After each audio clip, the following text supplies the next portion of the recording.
Hey, what's going on, guys? It's Jack. Back again to start talking about the state of Holy Paladin as it stands right now in Shadowlands. So far, we're over halfway through our Mythic Raid testing and had a chance to see Holy Paladin in a lot of formats. And there's always been a lot of questions as to where Paladin is going to be, as historically, especially when we look at old year and not too recent memory there, or not too distant memory there, it really suffered as a spec, and I know a lot of people are worried about where it's going to be standing for the first tier of Shadowlands. So special thank you, of course, to Fridays for all the help with putting this video together as well. So let's start diving into the Covenant abilities thus far. Ashen Hollow for the Venthyr is pretty much just a lovely hallowed ground that you're going to be able to have for 30 seconds, which never really popped up onto a Holy Paladin's radar. The Night Fae ability for the different blessings started popping up as getting more frequent of use, but it's just since been nerfed. Now it's a 45-second cooldown instead of a 30-second cooldown. There's a bit of a delay between popping up any of your buffs, and there's also going to be a mana cost associated with it. Throughout a lot of the testing for the Night Fae blessings, it always seemed like you were not really able to help yourself to as great of an extent as you would like. Yes, you're getting some extra damage weaved in by applying the extra blessings to the DPS, further increasing their damage, having a little bit of extra throughput in that regard, but it pretty much just seemed like you were using it to support other people, and having to balance out using like spring or autumn or something along those lines to get more healing out, to get more throughput out, was always a bit of a pain, because you'd have to align or hope to align any of those power increases at just the right moment, which became much more of a chore, as opposed to just taking Divine Toll with the Kyrians, getting some quick Holy Shocks out on a good cooldown, being able to instantly generate a lot of Holy Power when you needed to, depending on some of the different builds that are coming around, which have been pretty much growing quite a bit. In Aldir, we saw a lot of Avenging Crusader play, and that's one area where a lot of Paladins have been playing with thus far. But there's also some more variety that comes into play when it comes to the legendaries. Shock Barrier, for a very small period of time, was very powerful until it got capped at 3 targets. So, with Glimmer being made a talent very early on in beta, a lot of Paladins were just, let's get out a bunch of shocks, get out a ton of absorbs, and let's make that our priority. Then Blizzard very quickly just slapped that down very rapidly.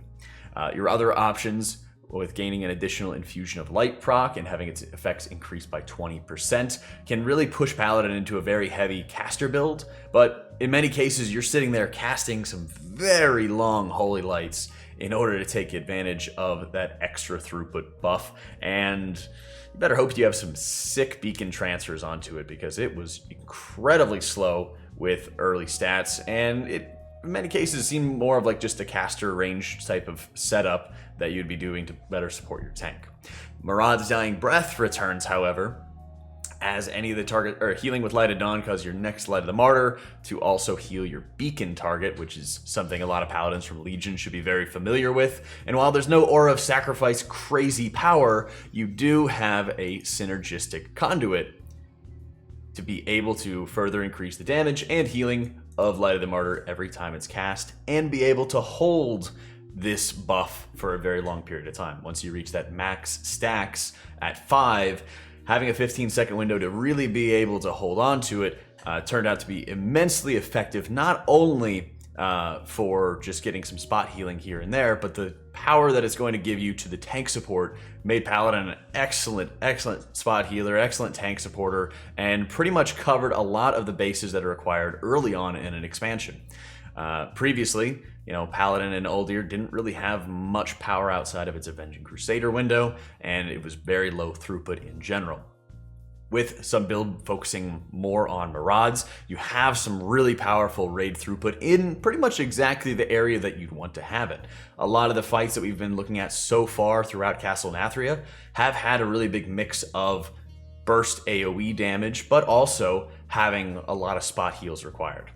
Just today we did our Stone Legion Generals testing, and in that fight, if you start playing it correctly, you're pretty much constantly healing 3 to 4 targets, including the tanks, who are just getting clobbered by various bleeds or debuffs, and then there's periodic moments where you need a large cooldown in order to keep everybody alive. So you have so much that you're going to be able to kind of start looking forward to with Paladin, and I'd say in many cases you have a lot of flexibility into what you can really start building for. Especially, like I mentioned, when it comes to legendaries. They added some buffs recently for Light of Dawn, making it more competitive with Word of Glory. So you have that option to be able to switch between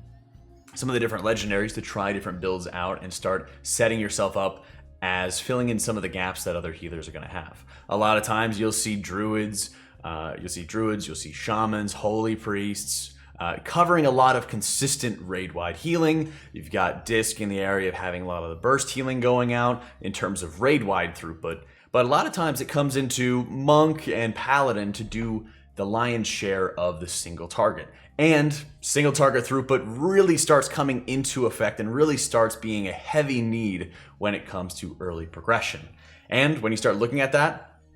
having a very single target focused build, especially if you played a Paladin in Legion, had experience with playing with Murad's Cloak as well, and you know how to be able to maintain those stacks from your conduit without getting yourself killed, those things can really start being extremely strong for Paladin and helping it find its niche and helping it really find some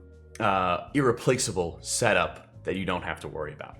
When it comes to Glimmer being on the talent row, competing with Beacon of Faith, it's really a question of, do you need the second beacon, or do you want to just have a little bit of extra throughput through Glimmer? Glimmer is no longer something that you're playing around and building around and focusing all of your attention on, because you're not really able to get that many shocks out, and the extra Glimmer healing that it's providing is nowhere near as strong as its peak, when it was just absolutely the primary, constant, always focus for everything no matter what.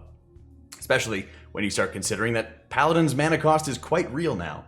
and being able to constantly be using Crusader Strikes to be able to generate more Holy Power, or even to use it to reduce the cooldown of Holy Shock, is going to start costing you quite a bit. Paladin's very much going to be a healer that's going to be stretching his mana, has to be consistent, has to be thinking about their mana, but there's also a crazy amount of resources that you're able to get back throughout your mana pool. You have enchants increasing your mana pool, you've got Mana Tide returning, you still have Symbol of Hope with Holy Priests. There's also not only the standard instant mana pot or channel mana pot, there's also one that takes away your HP instead of taking away your mana for a short period. So you do have quite a bit of options at your disposal in how to min-max and stretch your mana pool to the fullest. In addition to, those old mainstays like Symbol of Hope, like Innervate, still there and still at your disposal. Paladin looks to be able to fill in that single target niche quite well, and more so than Monks, it can bring damage reduction, and it can very easily start dealing passive damage if they choose to take Avenging Crusader, or if they're just sitting in melee adding some damage here and there. They also are getting Hammer of Wrath back, so they're able to have that extra execute, which, when we are on testing today for Stone Legion Generals, becomes really important with a lot of the ads the boss spawns, because when they hit that 20% mark, they start casting extra abilities, which can be continuously detrimental to the group. There's a lot of resources that Paladin brings to the table, and while there is concern and while there's things that are up in the air and kind of confusion about what the perfect build is going to be on every single fight, or what the best legendary is going to be figured out, I think Paladin's going to be just fine, and you're pretty much going to bring one at least to every single fight. Thanks so much for watching, guys. Let me know how you've been experiencing Paladin so far, what you like and don't like about it, and what you'd like to see changed. Thank you for tuning in, guys. Hope you all enjoyed it, and I'll catch you all next time.